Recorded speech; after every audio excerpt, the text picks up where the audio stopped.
Welcome to the Solemn Vanguard channel. Today we are doing a long-awaited video, the state of Vanguard. Now, if you're new to this, I've been doing this for a while. Essentially, it's very easy to take someone out of context based on like a 5-second sentence or something that I said in a video. So instead, once in a while, I want to give you my complete thoughts on everything Vanguard in the moment. So that way, if you hear me say something and you go like, wait, what? Did he mean that? You can go back to the latest state of Vanguard and see what I'm thinking of Vanguard in that regard. Beyond that, it's also just a very easy way to see, what's Vanguard like right now? So if you're not really keeping up, you're not really in 20,000 forums at once, you can have my condensed view in one video. However, before we get into this full video, I do want to announce something. We are giving away another zero damage gaming playmat. So if you want this one, or this one, or this one, or this one, or this one, essentially you can choose of all of them, even the discontinued ones, the ones that are time limited and no longer available on the store. You can win that, and here's how. I am putting out a brand new song of my own in 1 week. And so I want to basically promote it. So I'll put a link in the description and in the comments, and you can basically do a few things to help promote it, like following me, pre-saving the song on Spotify, stuff like that. That will give you entries, and then a random winner will be announced the coming week. So yeah, this song is amazing. Check it out here. Oof, that was a really short snippet. It will be on my other channel, my personal channel. I'm just really excited for you to hear it. So with that being said, State of Vanguard. It's been a weird one, you know. We haven't had events for so damn long. So where do we even start? As always, we start with the two formats. However, 2 is a bit disingenuous because there's one pretty big player that's basically dwarfing both formats right now altogether. And that is Cardfight Vanguard 0. Now 0 has been booming. 0 is massive, and how could it not be? It's your one way to play Vanguard while all the stores are closed. Beyond that, they're also doing a very good job of constantly bringing out new stuff, and it honestly makes me wonder, where are they going? When will they run out? Because they're really quick with updates, which is really good to keep people engaged and not get bored. So 0 is booming. Different Fight had been uploading 0 for a while, so he had all the original 0 crowd. Then you had the shout out from the big YouTuber Shady Penguin something, and Different Fight essentially blew up. At first he was somewhere in the 20Ks and he rapidly started gaining thousands overnight. Well, not overnight, but you know what I mean. Boom, boom, bam. We have a 35K subscriber Vanguard YouTuber, and that's just mind-blowing. Obviously, there aren't any other YouTubers that went that big because of 0, because they didn't necessarily get the shout out from the big YouTuber, but they also hadn't been keeping everyone in the loop with 0 for so long as Different Fight had been doing. But we did see, 0 streamers and people making only 0 content starting to get some subscribers and really getting traction. Beyond that, we also saw some sales numbers for 0 in Japan. Now, we didn't get the actual hard revenue, but what we saw was a percentage of the gross. So essentially, they announced that because of certain things happening, they would be stimulating certain local stores in Japan to try to keep them alive in these tough times. And so X% of their revenue from 0 would be going to help those stores, which is a great initiative. But they specified the amount, and then they announced how much it was. And based on that, we could actually figure out how much they made of 0 in Japan. I can tell you, it was above 6 figures.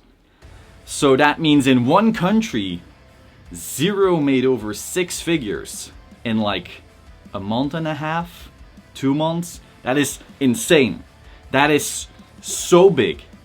And when you look at the kinds of view numbers that 0 is getting, you can see why. It's huge. It is dwarfing both standard and premium so damn hard you can't even imagine. However, you do have to note, we're in a certain situation right now, so it's not like the physical card game formats could be doing all that well. There's no events. But still, it's something to note. So 0 is booming. I'm sure Bushiroad executives have noticed and are like, fuck, what are we gonna do now? How do we keep going? How do we completely suck everything out of this? Because it's a business, they have to do that, and we'll see what that means. I mean, are they gonna move funds that were initially for the physical card game more into 0? I don't know that. I don't know the company structure, so I can't say that. It's just something I'm really wondering and kind of afraid of, especially since we also just got the announcement that Buddy Fight is just being cancelled straight up. We could already kind of see this happening when they cancelled the anime, but still, I'm sure the whole situation has made things worse for Buddy Fight, but regardless, you know, there's a lot of factors at play here. But with that being said, TLDR 0 is huge as fuck. So then standard, you know, that's a bit of a tough one. We don't really have results, so all we can go off is online tournaments and maybe some locals. Overall, it feels like standard has just stood still for months. I mean, obviously the world has stood still for months, but it still feels like Vanquisher, Revan as the big winners, and then these few decks that kind of do something. It feels like they were creeping, and then they were like, eh, why don't we just not creep?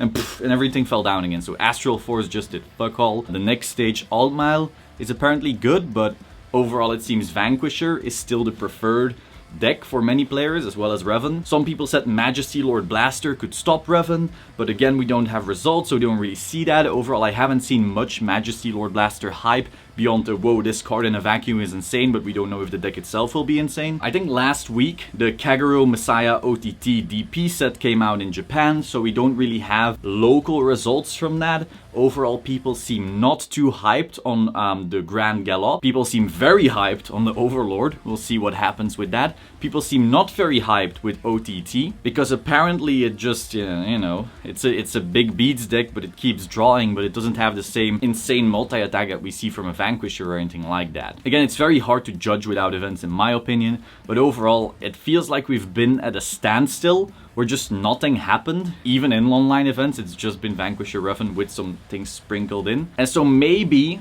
this new Kagero Messiah set will change that. I really don't know. I'm mostly looking forward to the Butterfly, the Moonlight set. I feel like the clans in that set are so ripe for abuse, like Grand Blue, Pale Moon, Murakumo, DI. These four clans have always been very, so easy to completely break, because Pale Moon, Grand Blue and Mura are toolbox decks. Grand Blue from the draw, Pale Moon from the soul, and Mura from the deck. And the only way to make DI viable so far seems to be some kind of insane combo every single time, so we'll see, but they feel very abusable. Something like a Gold Paladin usually feels much harder to break, and so they have to like pad their stats to make things worth it.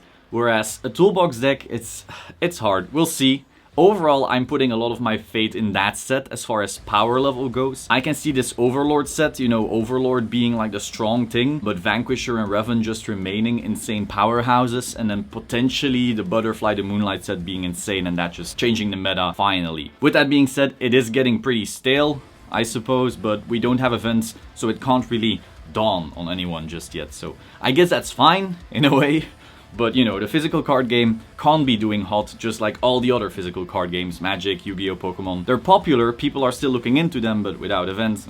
So then moving into Premium, this is a fun one. After the last ban list, I felt Premium was in a great state. Overall, there was so much stuff to test and work out, and the few events we had online, all the results were constantly different. It was very diverse. You know, it started with, whoa, now Neo is gonna be broken. And then Neo got banned, and oh, Neo can't be broken now. Oh, DI is gonna be broken. But then DI didn't really, it got a top and one top and one top, and that was it. And then Riviere popped up. Oh, Riviere is gonna be, oh no, it wasn't. Oh, guess one top, guess no top. Okay, oh no, 3 tops.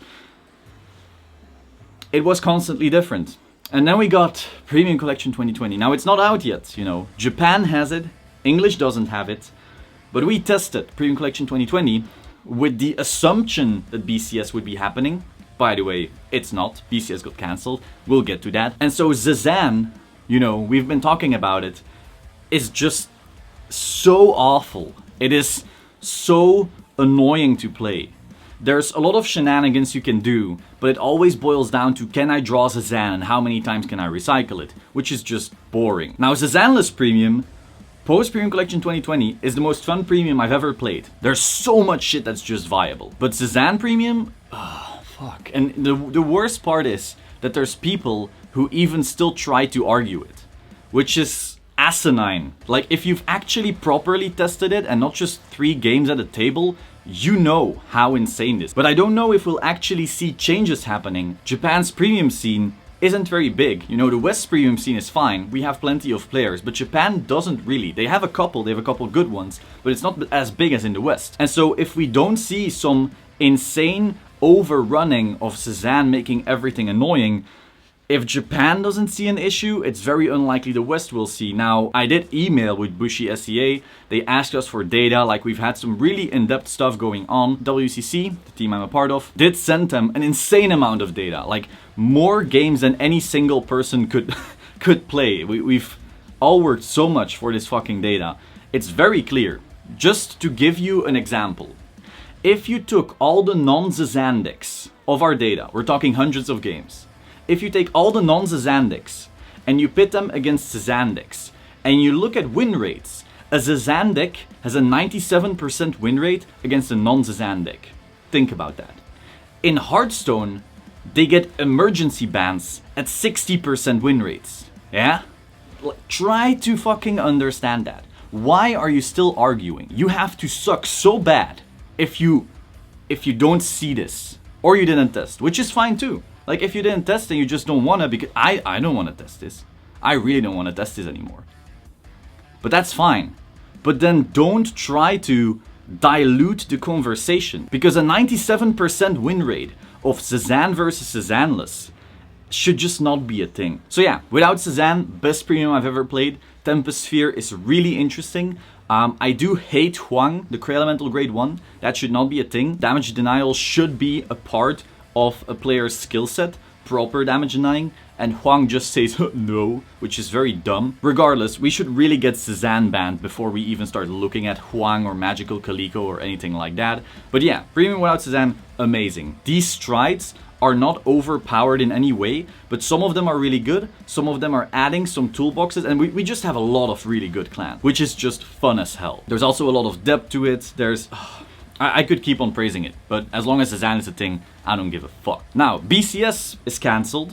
That's a fun one. No events, no way to qualify for Worlds. They did make the shop league. If you're not aware of it, you can essentially go to your locals, play a few times, and you rack up points. The person in the shop with the highest points gets some certificate and some special promo. We don't even know what the promo is. So it's hard to really judge, oh, is it going to be super incentivized or not? In the end, shop leagues are still just glorified locals, and I don't think they will hold enough prestige to replace a BCS, which is, of course, impossible to assume. A locals can never replace a BCS. Like, going to an event to win one of these, a prize card or a mat, it's not because it says promo on it that people care. It's because there's hundreds of people trying to get this thing that people care. And in the locals, that's not the case. So even if you make an insane promo, let's say it's Nitros with some full art and some fancy stuff, there will still be plenty in circulation. And so, I don't know, I just feel like, sure, it's something. It's more than Konami or Wizards of the Coast have announced, but it's not gonna replace physical events. But they couldn't. So, we'll see. Next up, the market. Ho ho ho ho ho. So you'd think that if people can't attend tournaments, the cards would become less valuable because there's no incentive for the cards to even exist in your collections, right? Right? No? Are you dumb? Are you fucking dumb? People are hoarding cards more than ever. So all the prices are at all-time highs. How do you explain that?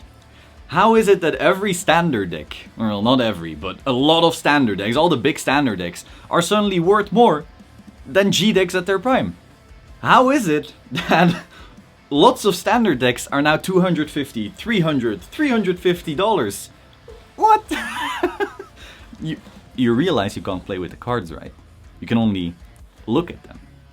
So people are buying Draconic Overlord DNs or whatever the fuck for $50. You're paying $200 for 4 cards, and then you still need to buy the Dragon Newts and the Aramos and all the other shit. You're looking at your $500 Overlord deck, maybe more, and you're going like, wow, this looks really nice. If only I could play with it. So yeah, that's an interesting one. I do get it though. I have bought cards myself. It's still cool to look at. You can test hand a little and you're like, oh no, wait. If all the prices are going up, And once the shops open again, I won't be able to buy my cards. I better buy them quick. I mean, I'm just sitting at home anyway. I'm bored. What can I do? Buy cards. That's probably what's doing this, along with the stimulus checks. So people who just sit at home right now and are bored and they suddenly have $1,200 to spend, they feel more inclined to maybe overspend on cards. And so the whole market is inflated. We see this across Yu-Gi-Oh!, across Magic, across all card games right now, and so Vanguard as well. We've spoken about Zero, we've spoken about no events, BCS cancelled, Standard, Premium, the market. We've also spoken on Buddy Fight cancelled. I don't think I'm missing anything. Overall, I haven't been playing much Vanguard, even online. As I said, Standard's been just the same, really the same. I understand this is partially because of delays, like sets being delayed, but even without the delays, some sets just haven't done much.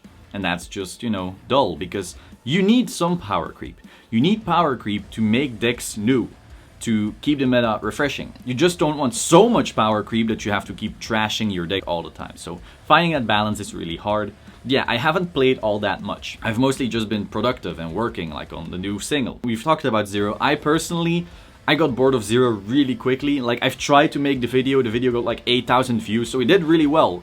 I would be incentivized to play a lot of Zero and show videos and blah blah, but I just got bored.